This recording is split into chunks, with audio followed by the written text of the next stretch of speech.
Hello. Hi. Good afternoon. Yes, it's not late. It's about 2 o'clock in the afternoon, and I'm here underneath my fig tree because I want to talk about something today. Has been, pumping in my brain for some days now. I'm looking at my garden, and the autumn is in full course. All the leaves is already falling down. My fig tree, you see, it's just not much leaves left. And my elm tree in front of me is completely naked already. All the leaves falling down already. Yes, preparation for the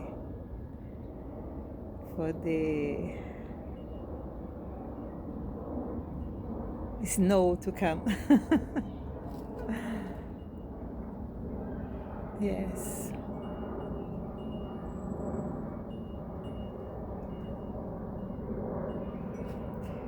Yeah, I was expecting some snow this year in UK. So let's see how it's gonna be the winter. Let's see how it's gonna be the winter. There's a lot of rain going around. Yeah, too much. But you never know what's gonna happen next year. So it's better to storage water this year if it's raining that much, because probably gonna be a dry season on the summer. So that's why it's raining a lot now, because nature knows how to balance itself. So if it is a lot of rain now, that means some next year probably when the summer comes, it's gonna be a dry season. So let's hope everything is gonna be okay. But I am storing a lot of water for my plants and for my gardens, because next year I'm planning to transform this garden here. Not transform, but improve it a little more, and do some fairy decorations around to make a fairy garden. I already have a lot of things that reminds me about fairies, but I want to do a little more. So I'm gonna do some wood doors, fairy wood doors, etc., for my front garden. Okay, let me talk about what I had been planning to talk. Okay, because that's why I'm here underneath the fig tree. There is an episode in the Jesus Christ life that he encountered a fig tree, and it is something that always bothered me a lot, because I never understood why Jesus did it with that fig tree. Because as us, very higher vibrational spirit, he knew better. Okay, he knew everything. So he was very advanced spirit. So why Jesus did it? So for about 60 years of my life, or 65 years of my life, I have been questioning their situation. There is another situations in Jesus' life that is very hard to understand.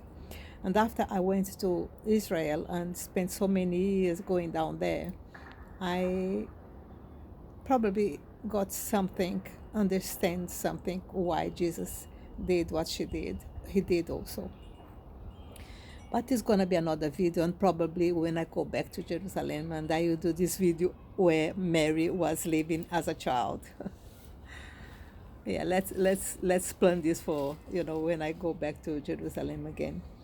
So yes, so this story of Jesus and the fig tree always bothered me a lot. I said, why Jesus had to curse a fig tree? And took me 60 years of my life to get to understanding of the situation. At least to justify his attitude or his actions. I don't think he did it just to show the disciples that whatever they asked God to do, they will do. I don't think that was not the lesson or the meaning of his doing it. So, okay, let me tell the story. Jesus was going from Bethany because it was the last days of his life in earth. He knew he was going to be killed. So he was in Bethany, Bethania, the city of Lazarus, the one that he resurrected from the dead. So he was there in Bethany, and he was going to Jerusalem. Okay, he spent the last week of his life going from Bethany to Jerusalem, and this was one of the days he did it. So he was walking from Bethany to Jerusalem. And if you have been in Jerusalem, you know that Bethany is very close to Jerusalem. It's about 1 hour, 1 hour and a half walking, okay? So Bethany stands by the left side when you come from Tel Aviv to Jerusalem. It stands on the left side of the road from the motorway, and it's a little village. It's still a little village today. So if you want to walk from Bethany to Jerusalem, it's, of course, on Jesus' days, didn't have another way of traveling. Or if you are a rich man, you would have a donkey, or you would have a horse. But Jesus was not, and his followers also was not that rich, so they didn't have donkeys or horses. They walk. So it was about 1 hour and a half journey. So he felt hungry. And then he saw far away a beautiful fig tree. And the fig tree is very easy to spot, especially in there because there is not much trees in those days. Now it is because the Jewish people improved a lot the land, so there is lots of trees today. But on Jesus' days, they didn't have that many trees. And fig tree is very interesting because the leaves are very big. Can you see it? The leaves are very large. So it was easy for anyone to spot a fig tree from far away. Jesus spotted the fig tree and he was hungry. He decided to go to the fig tree and see if there is any fruit in the fig tree, in the tree.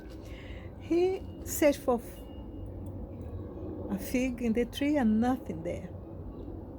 And then he said, "No one will eat any fruit from you anymore from now on."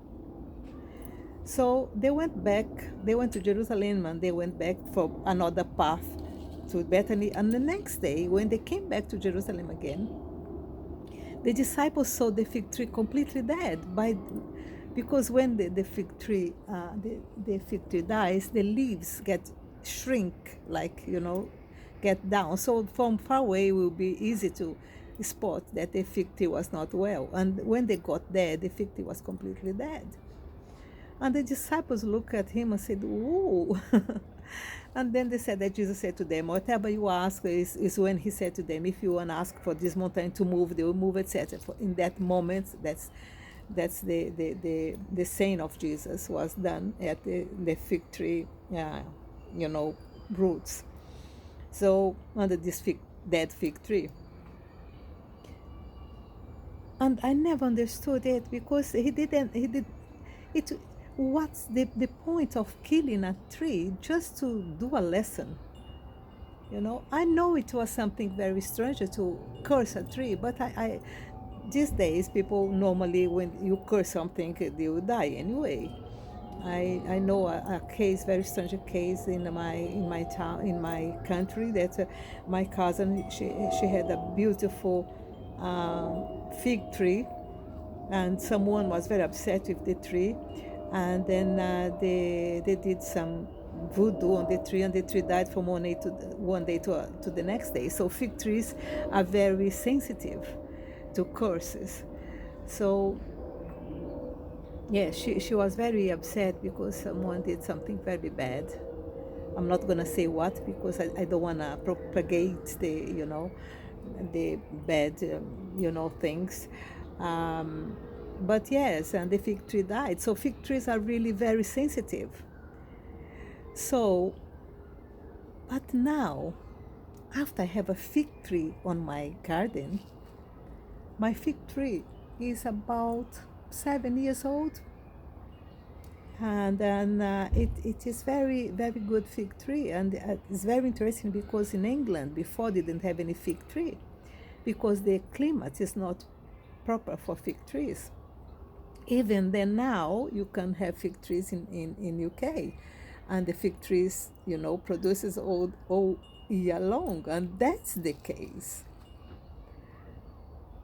Because when I have the fig tree now, I know that the fig tree produces fruits the whole year long. Even in the text said that was not the time for fig tree, but even when it's not the time for the fig to be ready to be eaten, there is always figs on the trees. Always, even if it's not ready to be eaten, there is figs on the trees. Because I have this tree now for 7 years, I know that the tree produces every year long. And this one is producing from when she was about 2 or 3 years old. She was not even a meter. She was already producing fruits. I was already eating figs from my tree. And now it produces so much figs that I have to do, jams and everything. And even I give figs in my shop place where I do shopping for fruits and vegetables, and I give them for free so they can sell in there because there is so much. They produce so much figs all day long, all year long. This year I did jams twice now, and also I do sweets with the fig. So yes, I have a lot of fig, jams and etc. On my fridge. So that's why the fig tree was cursed by Jesus. I still don't feel right to curse it. I still feel that he was not right to do it. Okay, who am I to judge what Jesus did? But yes, I feel that's what I say, and I can tell him, look, Sananda, or that Sananda is the name that he uses now on this on up there with the on the hosts, and I can say, really, Sananda, you should, because the poor fig tree, I know why he did it, because the fig tree produces all the time. Why, when the son, the special man like he was, the avatar he was, when he needs a fig tree, there is none for him.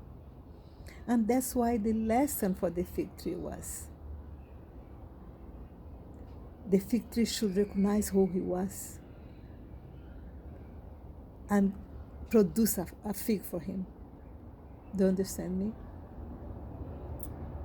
And I think that's the lesson that we have to take to ourselves. We have to recognize who we are. Who are you? You are the Son. You are the manifestation of Creator here. We are the manifestations of our Creator. The trees here, the Ives, is a manifestation of the Creator. My fig tree is a manifestation of Creator. I am the manifestation of Creator. So you are here to serve each other. So the fig tree was not serving. She was not doing her work.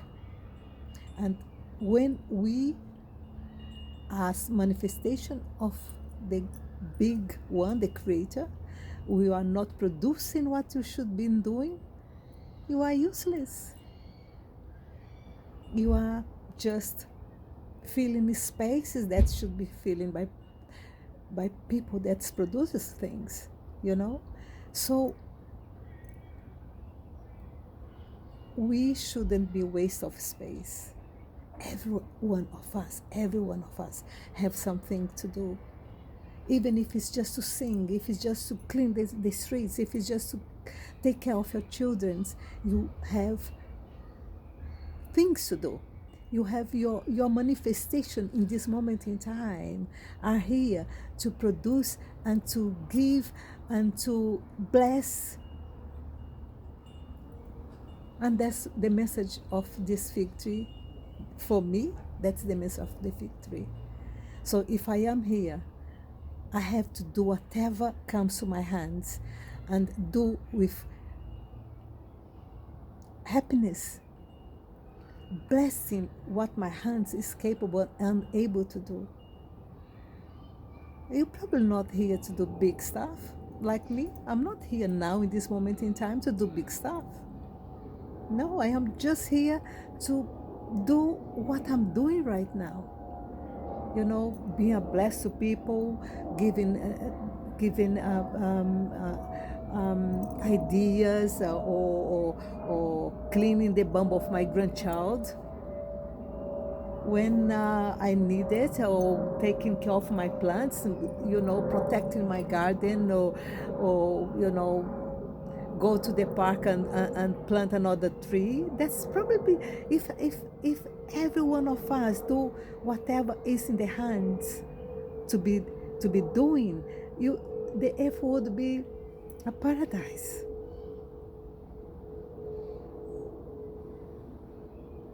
There is another part of it. That is, because every coin has two sides. There is another side of the story also. There is people that is in earth to do bad things. Oh, Miriam, what's this? Yes. Some people are born to be the pain to others in order for the others to grow.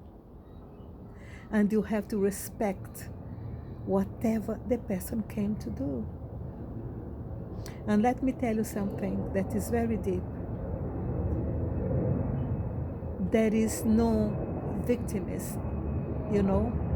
I am victim of this. No, you are not. You are attracting.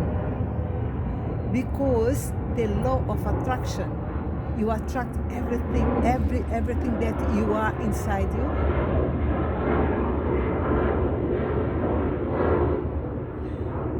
So there is no victimism here.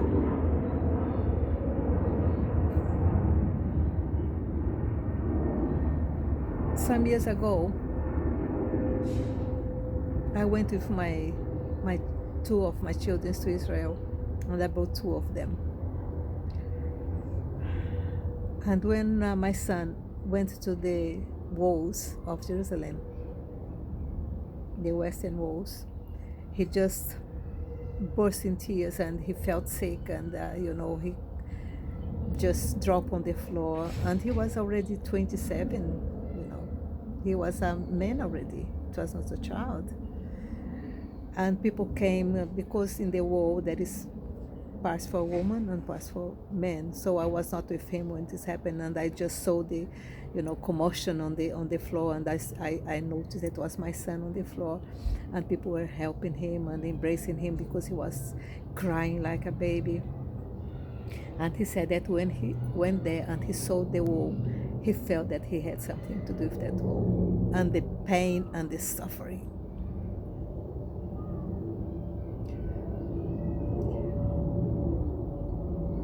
And all his life has been a pain, because before, in other, you know, dimensions, in other moments, in other lives, he was the pain. He causes pain. So now, to have the balance and for him to learn and to forgive himself, he has to go through this also. So there is no victimism here. When you are going through some difficult times and you are not producing the fruits that you should be producing, it's a law of attraction. What are you attracting to? Are you digging, your roots is digging from the soil, the nutrients that you have to have in order to produce the fruits you should be producing? No? So, whose fault is that? It's not the soil. In the soil there is every nutrient that you need it for you to be producing.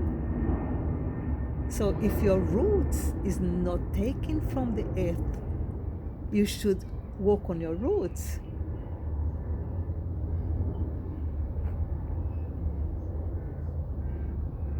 That's what I'm doing. I'm trying to work on my roots.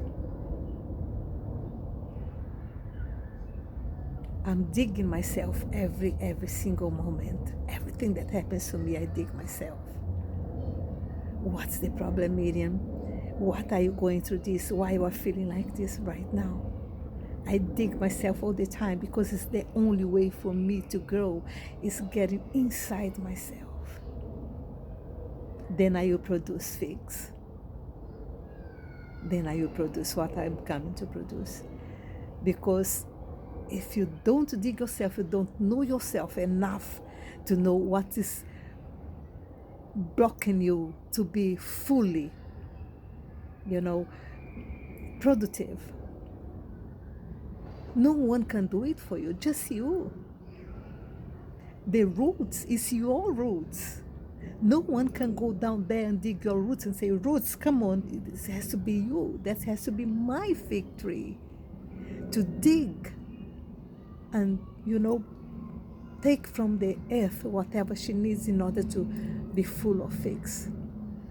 I can show you there is so many. Look, there is many figs here. This is not for this year, it's for next year. Because now they are gonna, be with the mother. They are hibernating now. And this fig is gonna be like this until next year. And when the summer, the spring comes up, they are gonna wake up and they are gonna keep growing. And then I will have more figs to do more jams. There is hundreds of figs here. The baby ones now sleeping to be fully, grown for next spring and next summer. There is time for us to hibernate also.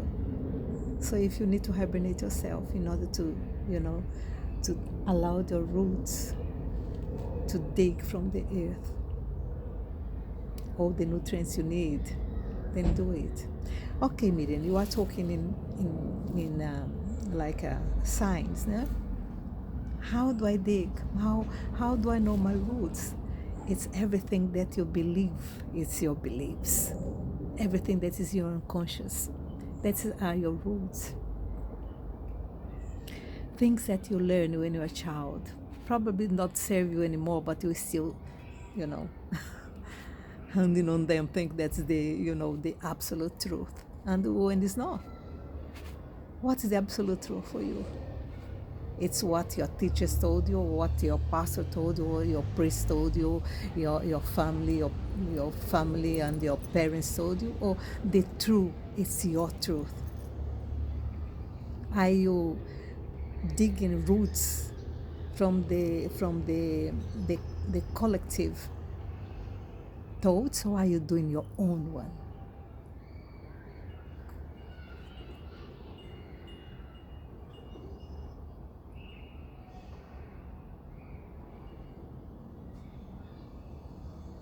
It's very hard to let go. It's very hard to dig your unconscious and try to transform it, but it's possible. It's possible.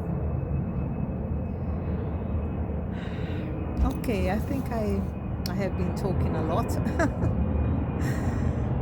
Yeah. But I have my Buddha there. Yes, it's underneath one of my fig tree. Yes, he had to dig a lot in order for him to also achieve whatever he did, and it was a blessing. Like Jesus, he was a blessing also. And I have been talking about Buddha also a lot of times. So yes, let's not give a reason for Mother Nature, Gaia, to curse us and say you are not producing fruits, so gone. Because that's what Mother Gaia does with people, you know. When you are not producing whatever you should be producing, then she says, okay, you are not, producing anything, you have been a waste of time, so go. When you go, you have the opportunity to come back again. And that's the thing, you know. Sometimes you don't understand why nature is so, but nature knows what she does. And if you are being a waste of space, not producing and not digging, not going after, then the other opportunity will be, because when you die, you just don't die, you just change clothes. That is just my vessel that my soul is using right now. I am more than this. Who are you? You are not just because I am being Miriam. I am not Miriam. I am being Miriam. I am this vessel, but my soul doesn't need,